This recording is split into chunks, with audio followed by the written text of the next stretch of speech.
Hi again, it's John. So this is video number 5. Thanks for coming back and continuing with me on this insane journey, for lack of a better word. I mean, this is the craziest thing that's ever happened to me in my life, and probably to almost anybody that's ever lived on this bizarre planet of ours. To continue in the vein where we left off last, was with my broken finger. I was saying how, the reason I suspect my brother of these hacks of the aircraft and the cell towers is because because of the circumstantial evidence, of course. That makes me strongly suspect him, but also because I know him, and I know that he's immoral. I mean, that's not speculation, right? Until these hacks are proven, they're speculation with a lot of circumstantial evidence, right? But still, speculation, theories until they're proven, right? But one thing that's not a theory is the fact that he's immoral. I can give you lots of examples of that, and I will in future videos. But in this video, I'm just going to give you one example. I'm going to continue with the finger example, right? The fact that my finger, which I showed you on the last video, my ring finger, I'll give you a quick shot of it again. That was on my wrong hand. I was holding my camcorder with my left hand, and I just switched over for no good reason, because I mean, I could do it with the other. I could switch over and flip over the lens. It's what I was thinking of doing, flipping over the lens, like when I was making videos of the various documents I showed you, like the receipt and whatnot, right? The paper with the 19 and the 7 on it. I could flip the screen over and do my finger like that, but I think that it's actually easier like this, because I can see.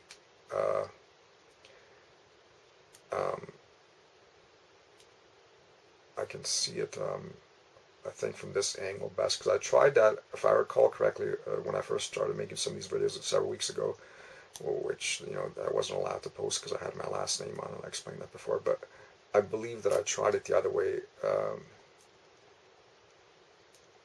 doing the video the other way, well, you know what? I'll just do it briefly. I think it comes through on that angle, but my eyes are not as good as yours probably are, so I'm just gonna flip over the screen now, and I'm gonna try it this way too, because but I just have one more. Well, I got a few more things to say about the finger, but just before I forget, what? Yeah, see, I think it's actually. Again, this is my right, and you can't tell. Or maybe you can't, but I know this is my right hand, and I think it's actually worse from this angle. I think it's harder to see from this angle. Although even when I hold it up like that, you can see my ring finger is puffed up at the knuckle, right? At the first knuckle there, it's puffed up, like there's definitely a lump there. Even at that angle, I think you can tell. But I think it was better at the other angle, so I'm gonna flip the screen over again.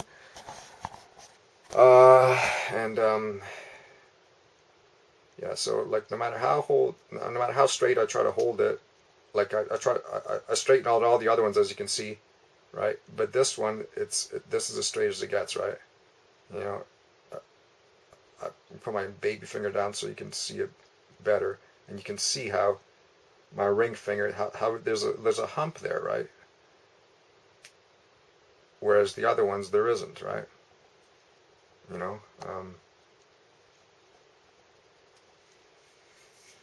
Actually, it's hard at that angle, but you can see the other fingers. The other fingers, there isn't. The other fingers are straight. The ring finger is not. Okay, right? You can definitely see that the ring finger. I mean, the ring finger is up. There's a hump there on the knuckles. You can see the points of the finger, the ring finger and the index. The middle finger and the ring finger, the points are basically lined up, as you can see on the left side of the screen, right? But if you look in the middle of the screen where the knuckle is of the ring finger, the hump, it goes up so much that you can't see the other fingers because the hump is covering them up, right? Whereas if I put them down, then you can see the other fingers, right? Because the other fingers are flat, this one's not. So the hump of the ring finger on the knuckle there blocks out the other knuckles from the other fingers because it's so elevated. But anyway, believe me, it's broken. If anyone out there has doubts that it's broken, contact me, okay? You pay for my x-ray, I'll get it x-rayed. You can even talk to the technician who does the x-ray, who will analyze the x-ray, and they will confirm that it's broken. Now, when it was broken, I didn't get medical attention for it because I didn't feel like it. I don't like going to the doctor. I don't like going to the hospital. So that's the first time I ever had a broken finger in my life, but I figured, you know what? If I just leave it alone, it'll heal. And I think probably in the back of my mind, I was thinking, you know, as a reminder, when it heals, like if it heals crooked, which I figured it probably would, because as soon as it broke from the football, like it was crooked right away, you know, swollen, but even with the swelling, I could see that it was crooked, right? And if I moved it just a bit, it hurt like hell. And so I figured, okay, well, you know, I'm not going to get medical attention for it, but I think in the back of my mind, I was thinking, you know, it's also good not to get medical attention for it because then it'll heal crookedly, and it'll always serve as a reminder to me of what my brother really is. An immoral piece of crap is the nicest thing I can say about him. Years ago, or decades ago, you know, he was my favorite person in the world, and if anybody had told me that anything like this, or even 1% of like this, what seems to be happening now, or even that would happen, or even that you know he would cause my finger to be broken. If anybody had told me that, you know, decades ago, I would have said never. You know, he'd be the last person in the world to do anything like that. You know, especially to me. But anyway, that was then, and this is now, and anyway, but yeah, so the finger's broken. If anyone has doubts, like I said, contact me. I'll get it x-rayed, and I'll send you the x-rays, and you can talk to the technician, and they will confirm that it is broken, okay? So, it broke in 2007, like I said. My brother invited me to play with this stupid little football, so we started tossing it. Again, this football made a whistling sound when you threw it. It's like, you know, 1/3 the size of a regulation NFL or CFL football. 1/3 the size, and it makes this whistling sound when you throw it. I never saw any football like that before. So we started tossing it back and forth. This was in Vancouver, Canada, okay, at the beach. So this is like summer of 2007. We're tossing it back and forth. And before we started playing, my brother said to me, this, I almost said this finger. This football is a real finger breaker, he said. That's what he said. He said, this football is a real finger breaker. And then he laughs. And so I laugh a bit, you know, I giggle and, you know, and think, you know, whatever, you know, he's making some silly joke, whatever, you know. And I thought nothing more of it, at least not until 10 minutes later, because 10 minutes later, you know, on one of the passes from him to me, when I try to catch it, you know, it struck me in the ring finger in such a way that as soon as it hit, you know, like pain bolted through me, and I knew it was broken right away. And then, of course, I remembered what he said about it being a real finger breaker. So, needless to say, at that point, I stopped, you know, playing with the football. And like I said, you know, if I moved my ring finger just a bit, it hurt like hell. And it was like that for months. For months, I couldn't move it. If I accidentally, you know, hit it against something, like in the shower or whatever, it hurt like hell, right?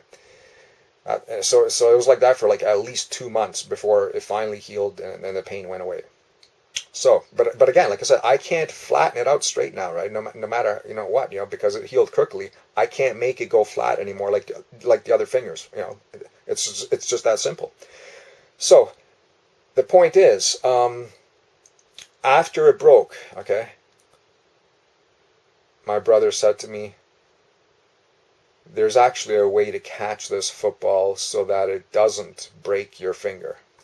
That's what he told me. Moments after it broke, okay? So I thought, you motherfucker, why didn't you tell me that before? If there's a way to catch it so it doesn't break your finger, don't you think you should have told me that before we started tossing it? A decent person would have, right? But I didn't say anything at the time. I still liked him, right? And I thought, okay, I'm not going to make a big deal out of it, right? And I just let it go. Anyway, then a little later, I don't know, a week, maybe 2 weeks later, we went to the beach again, my brother and I, and a colleague of his, okay, from one of his tech jobs, right? Like I said, he's an IT expert, okay, and at the time he was working for some telephone company, either well, at least for some telephone company.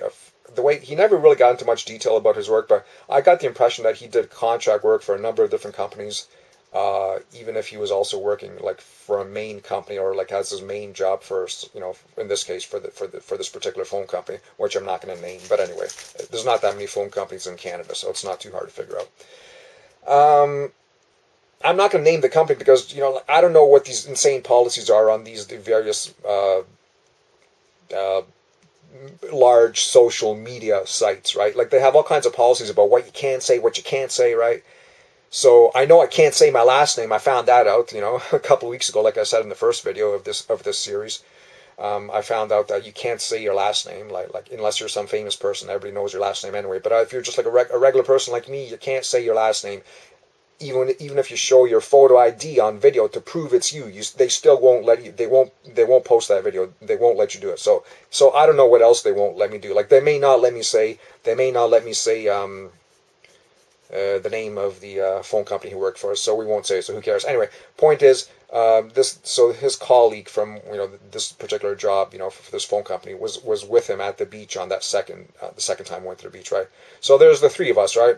My finger was obviously still broken and like in pain if I moved it, so I could not play with the football. Yeah, and of course I wouldn't have by that point, even if it had healed magically overnight. I still never would have played with it again. So anyway, I'm standing on the side, right, just watching them toss it back and forth. And then after a while they finish, and his colleague goes back to wherever home or wherever he was going. So he left us, and then it was just the two of us again, just my brother and I at the beach again in Vancouver. And then I asked my brother, I said, so did you play with him before with that football? Because you didn't warn him about the football, how it could break your finger, right? And so my brother says to me, no, this is the first time we played with it. This is the first time we tossed it. So I thought, this is incredible. My finger, he just caused my finger to be broken like a couple of weeks ago, and now he just put another guy at risk, right? This colleague of his, right? So then I thought to myself, like, I wonder how many other people through the years he's put at risk with that football. I'm sure they're out there. I'm sure that if some private investigator wanted to do the research, wanted to investigate my brother, some private investigator or some decent cop or former cop or investigative journalist, some person with access to special databases where they could find information out about people that the regular general public like myself can't find out just by using Google. I'm sure that if somebody did the research on my brother and on all the people he's known in recent years and recent decades, last couple of decades, I'm sure they could find a number of people who would say the same story that I'm telling you, that he played with that football with them, and that they either got a broken finger or that they found out about someone else who he played with that got a broken finger, right? Because if they were lucky, like this colleague of his, that second time we were at the beach, he didn't get his finger broken, but that's just because he was lucky, not because my brother showed him how to catch the football properly so that it wouldn't break your finger. Because this is a special kind of stupid little football. There's a special way to catch it, so that you don't break your finger. It's not like a regular football, right? But again, he never showed it to him, so he put him at risk. And like I said, if somebody wants to do research, you could probably find out he put a lot of people like that at risk. And if you contact me privately, I will give you the necessary information to that you could like as far as names and stuff go, that and the company where he worked from, so that you could do the research on my brother if you want to, and you can find out that I'm not the only person whose fingers he put at risk. And speaking of fingers are also digits, right? So I see another connection there. and a football is also a flying weapon, just like an airplane. I'm going to continue on that, Rain, in the next video. Please come back soon. Thanks.